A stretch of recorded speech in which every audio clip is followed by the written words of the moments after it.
Okay, time now for a little philosophy. Now, if you are here just for the logic, if you just need to know how to do it, you could probably skip this video, but it would be interesting anyway, right? You may as well check it out. You got time, I think. So, one thing that's weird about what we're doing here is if we're setting these things up, we're saying that we're zeroing in on propositions, on things that we're claiming are true. But what exactly are those things that we're claiming are true? It would seem obvious that it would just be a sentence, right? Like the sentence that you say, the declarative sentence. Not quite. It's still kind of weird. I'm not actually going to get totally into this. I'm going to follow kind of along with the conversation that Nicholas Smith does on this and just give you a brief overview of why propositions are weird.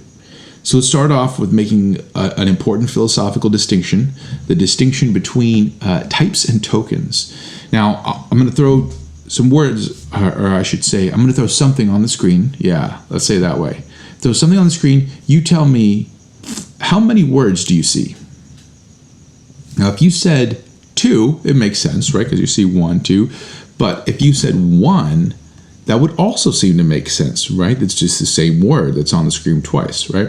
This is the difference between type and token. By the way, I didn't come up with that. That's a very famous philosophical thought experiment, or it's not really a thought experiment, illustration, that there seem to be 2 ways of counting words, right?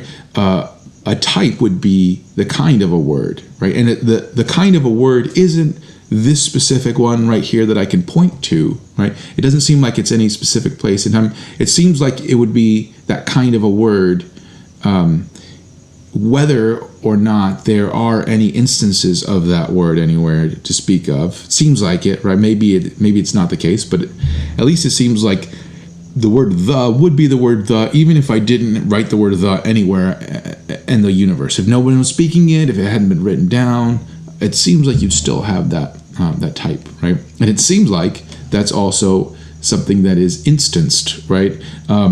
If you said 2 words, which I think most people tend to say 2 words, then you were looking at tokens of the type, right? You were looking at instances of the type of a word that you just saw, right?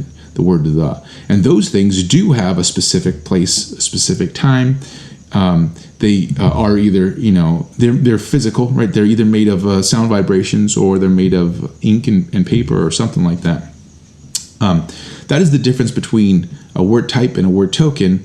And you can also garner that there would be a distinction between sentence type and sentence token, right? Whereas sentence type would be, let's say, I could put 2 sentences out there, right? The cat sat on the mat.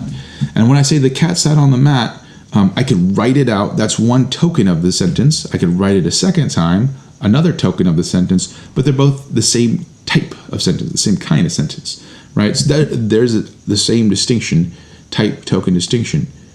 Interestingly enough, side note, you can also have a strange question about looking at in the types of sentences. Is every word? It seems like a type of sentence is made up of types of words, right? They're definitely not made up of physical words. If I say that the cat sat on the mat, and I'm looking at the type, not that specific instance, but the type of sentence, I can't point to that sentence. I wouldn't think that I could point to the parts of that sentence either, right? Well, think about that word. The cat sat on the mat. The word the there, we talked about it being a word type, but then it shows up twice in that sentence. But the whole thing about being a type is you do not have specific instances, right? It is the kind of word. So philosophers call this word occurrence versus word type and versus word token. It's weird, like it shows up twice and yet it's not a physical, like you could point to it, shows up there, but it shows up twice in the type, so it is a second time that we call it a second occurrence of the word. No big deal. But so we're looking at propositions and wondering, would a proposition just be a sentence, right? Maybe it's the sentence token or maybe it's the sentence type. Interestingly enough, it's probably neither, right? Think about the sentence type. If I were to say something like, this is one of my favorite sentences, in any language. She is clothed in strength and dignity. The original wasn't in English, but it still, it sounds dope, right? She is clothed in strength and dignity. Makes me think of my old lady, right? My wife, Mariah, beautiful woman. Who's clothed in strength and dignity? Propositions are true because they are referring to the world. But when I say she is clothed in strength and dignity, that type of a sentence could really refer to almost anybody. It all depends, right? It all depends on where that was said. If I don't say anything, I just drop a she's clothed in strength and dignity, and there's nobody around, let's say, that you can know who I'm talking about. Actually, that would be a sentence token. But you can see how, like, if there's no context whatsoever, if it's not spoken at a particular time, then the fact that it has a word she in it, and that word she requires to be said in some particular context, in some particular,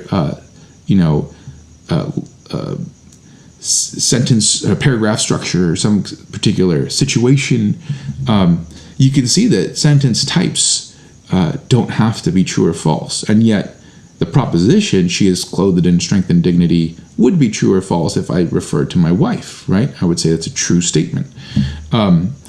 But then again, it can also be, a proposition couldn't be a sentence token. Because if you think about, she is clothed in strength and dignity again. I said it like, 4 or 5 times just now. But we say it's the same proposition that I'm expressing, right? We say I'm saying the same thing over and over again, and that's the thing that's true. So what's weird is, it's not the type of a sentence that is true or false. The specific instance of the sentence, however, isn't the proposition either, because the proposition is that thing that is referring to the real world, regardless of when it is said, right? Here's another reason. I might say, I can drop the she, right? I could say, Mariah is clothed in strength and dignity. And a friend of mine could say, you're right. Mariah is clothed in strength and dignity. I could say, back up, homie. Right? I'm just joking. I'm very confident, very strong. Good relationship. But we're both saying the same proposition, right? By that sentence, we both are expressing the same truth. But it's 2 different tokens, right? Said by 2 different people. So the proposition can't be a sentence token either. So what's really bizarre about this whole thing is, it seems like a proposition, the thing that's true or false, has to do something with the sentence, and yet it doesn't seem to be either one of the things that we're picking out as a sentence. Anyway, that's just to say that propositions are weird. What is it that we're talking about? Now, philosophy of language is a totally different part of philosophy. Eventually, I'm gonna get that kind of a course out, a philosophy of language course.